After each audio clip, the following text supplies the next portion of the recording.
This is crazy. This is probably one of the most stunning places I've ever gone cave diving. A cyan blue sinkhole in the jungle in Indonesia. But the cave itself had some serious current. In today's episode on the Dive Saga channel.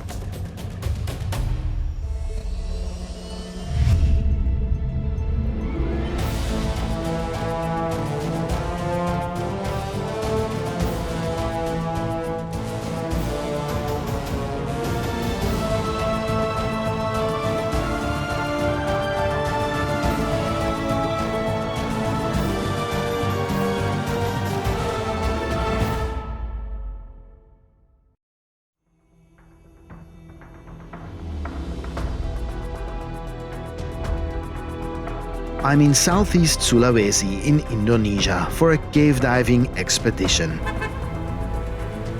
After meeting local diver Chacha to dive underneath the city of Baobao, we crossed over to Muna Island, where we had to do some squeezing and climbing to dive a beautiful aquifer.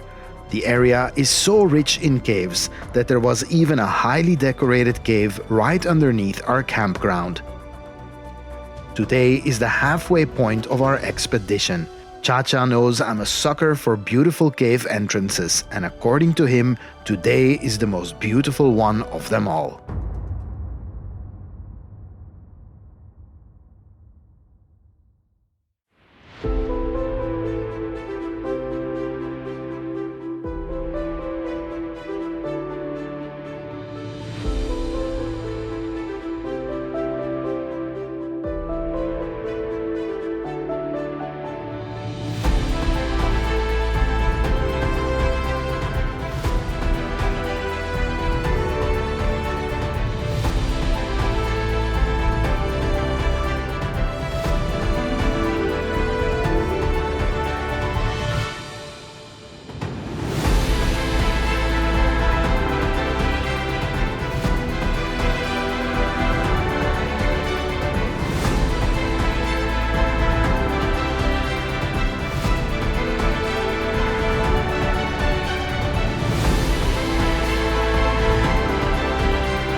Another day, another cave in Sulawesi. Moko Morete. Moko Morete. Moko Morete. Super cool. Supposedly, yeah, I hope so. It only says it's gonna be nice. Supposedly a little deeper, a little bigger, and a really nice halocline. See? But I have no idea where I even am right now. We are shooting this cave diving series during the US-Iran conflict, which has had a severe impact on the world's oil supply. Southeast Asia has been particularly affected by this shortage. And since our expedition involves a lot of driving around, we have to get creative to find enough fuel for the car, which is of course priced accordingly. Luckily, we are back on the road in no time. I have absolutely no idea where I am, but I am sure that Porter Ronnie knows where we're going, as he drives us through a remote village and then onto a dirt road cutting through the jungle.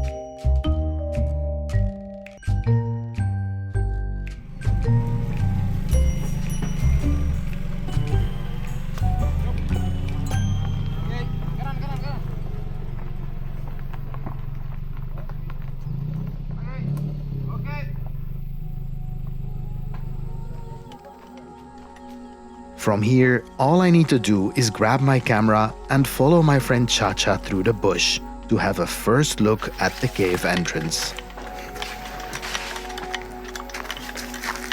Oh, wow.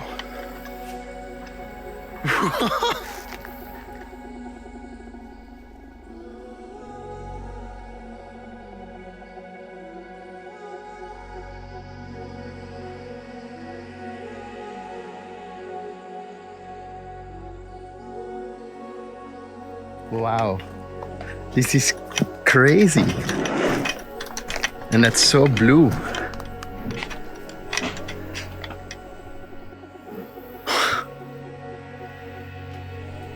I am quite literally speechless. On every episode, I have to color correct the footage somewhat, but these colors are exactly as they were in real life.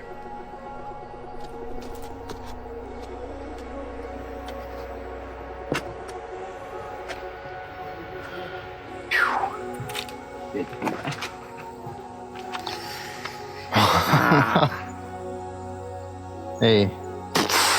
It's crazy. So it's cave. Gila.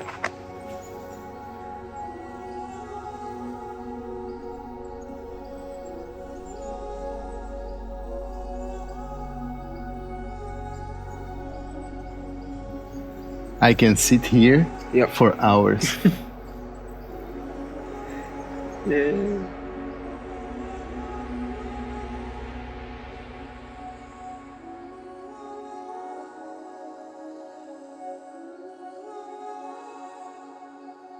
Similar to maybe like Mexican cenotes, except there is nobody here. Like nobody. If you're subscribed to the Dive Saga channel, then you know that I'm a sucker for dramatic dive site entrances. But this is something else. And indeed, absolutely deserted. We are the only people in or around this magnificent blue hole. Now it's time to set up our diving equipment. For this entire expedition, the team consists out of just myself and Chacha, who is from the area, speaks the language and knows the culture inside out. Whenever possible when shooting these films, I prefer to dive with someone who has an intimate knowledge of the environment, and Chacha is our guy.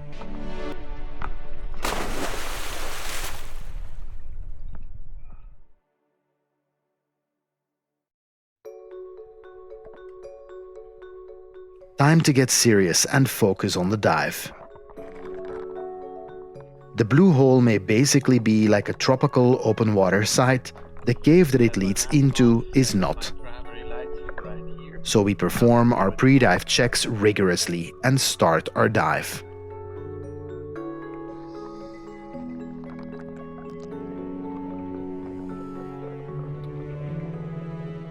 Just as in the other caves here, the water is crystal clear.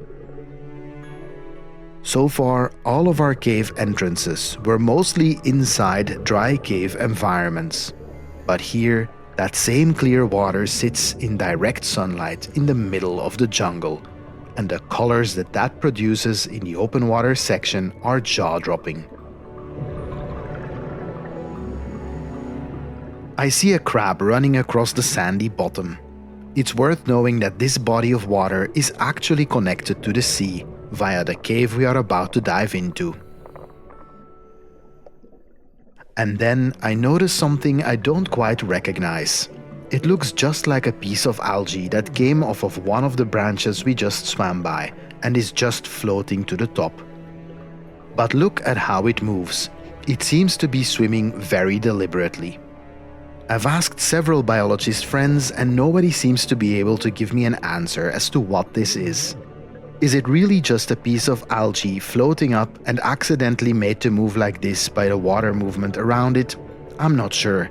If anybody knows, let me know in the comments below.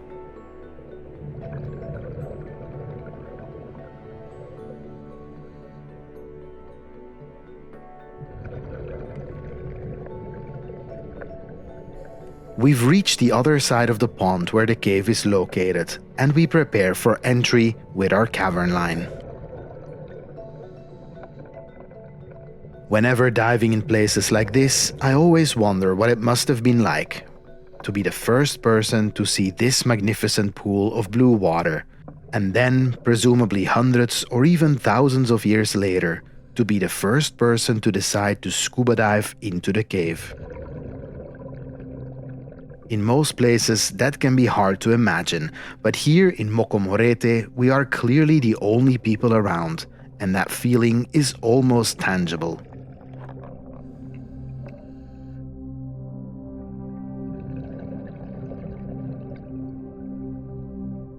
Moko Morete is a bit different from the previous few caves we've explored so far, because it immediately drops in depth. Where Lanto, La Bunkari and La Paya all started very shallow at just a few meters deep, Moko Morete immediately drops to about 10 meters deep and eventually to about 25.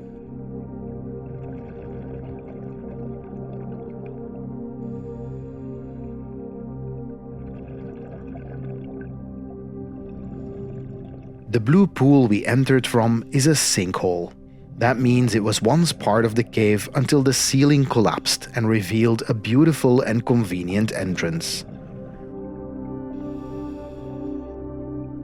While the word Morete is just the name given to this specific location, the word Moko is the local term for pit or sinkhole.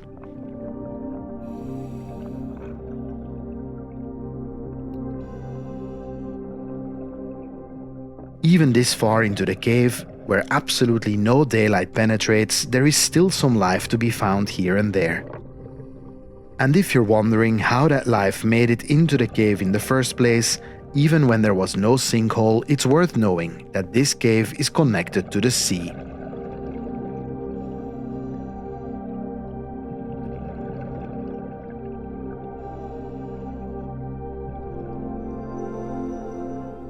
The sinkhole and this part of the cave are mostly fresh water, but here you can see a bit of halocline, where the water gets blurry because layers of fresh and salt water start to mix.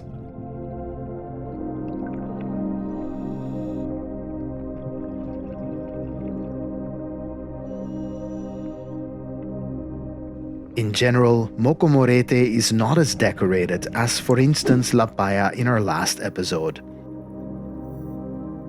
La Paya was ornate from top to bottom, while here, most passages are just barren rock.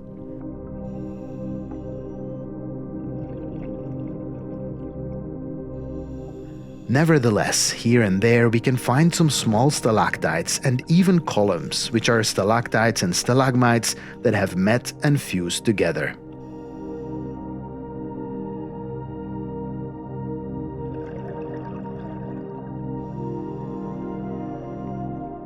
Whether caves do or don't develop decorations like these depends on whether they've had extensive dry periods or not, the type of rock, and the geological age of the cave itself.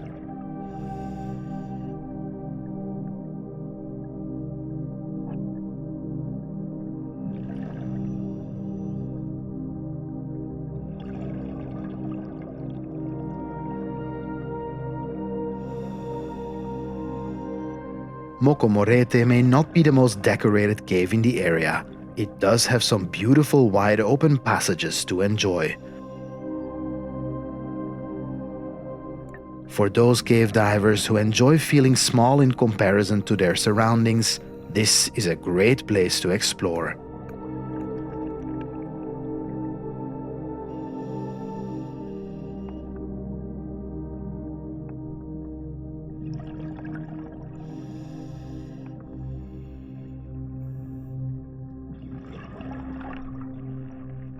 But Moko Morete isn't all fun and games. As mentioned earlier, the cave is thought to be connected to the sea, and although no connection has been found yet, the saltwater halocline supports this thesis. And in some places there can be significant flow, like right here. If you pay close attention, you can see the particles rushing past the camera. At some point, it becomes almost impossible to make any progress at all.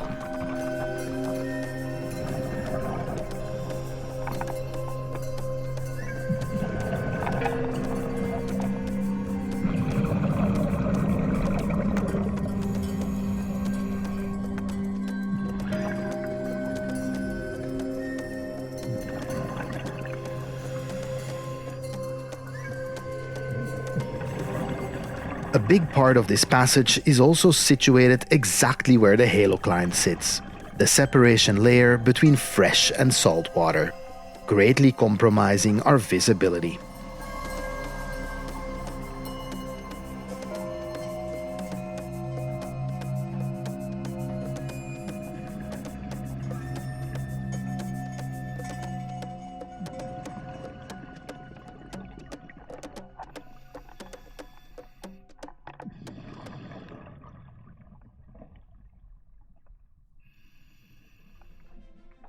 It's assumed that these moments of heavy flow are connected to the tides, but the timing doesn't seem to line up exactly and studies are still ongoing.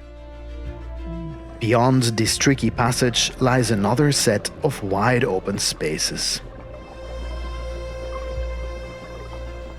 During a dive like this, it's easy to get so focused that I forget where we are. So sometimes I have to remind myself that we are indeed on a beautiful tropical island in Indonesia, and that we found our way here through a gorgeous cyan blue waterhole in the jungle.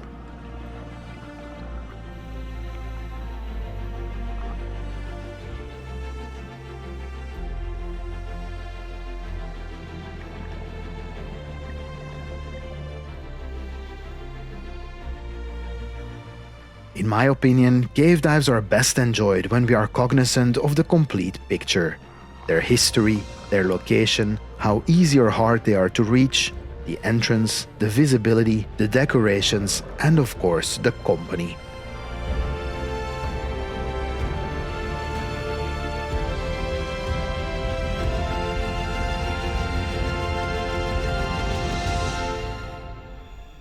Nevertheless, it's time to turn the dive.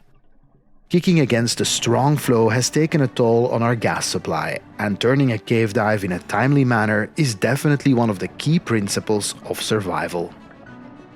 The nice thing about diving in a cave with some flow is that, assuming the direction of the flow doesn't change mid-dive, we have a much easier time working our way out, as the tides just push us out of the cave and back towards our glorious blue sinkhole.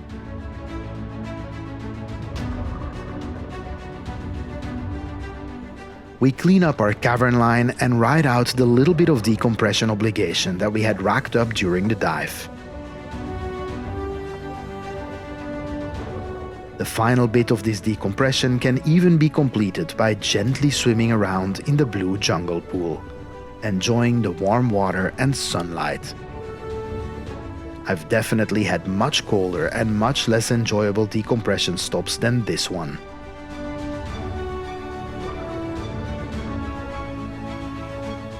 Moko Morete may not be the most decorated cave in the area, but I think you'd miss out if you didn't at least give it a shot. Its beautiful blue access gate is the stuff most cave divers can only dream of.